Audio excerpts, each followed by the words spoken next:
ঐতিহাসিক বদর দিবস উপলক্ষে নরসিংদীতে ২০০ জন কোরআনের হাফেজকে সংবর্ধনা দিয়েছে বাংলাদেশ ইসলামী ছাত্র শিবির। ১৯ মার্চ নরসিংদী সদর মডেল মসজিদ মিলনায়তনে এ সংবর্ধনা অনুষ্ঠানের আয়োজন করা হয়।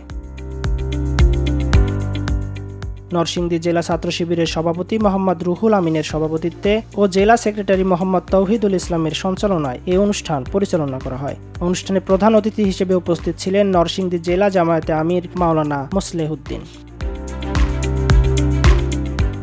এছাড়া প্রধান আলোচক হিসেবে উপস্থিত ছিলেন ইসলামী ছাত্র শিবিরের কেন্দ্রীয় মাদ্রাসা সম্পাদক আলাউদ্দিন আবির। অনুষ্ঠানে বিশেষ অতিথি হিসেবে উপস্থিত ছিলেন নরসিংদী ইসলামিক ফাউন্ডেশনের উপপরিচালক মোহাম্মদ ইউসুফ আলী, জামিয়া কাশিমিয়া কামিল মাদ্রাসার আরবি প্রভাষক মাওলানা নাজমুল ইসলাম ও নরসিংদী সদর উপজেলা জামে মসজিদের খতিব মাওলানা মুফতি আতিকুল্লাহ।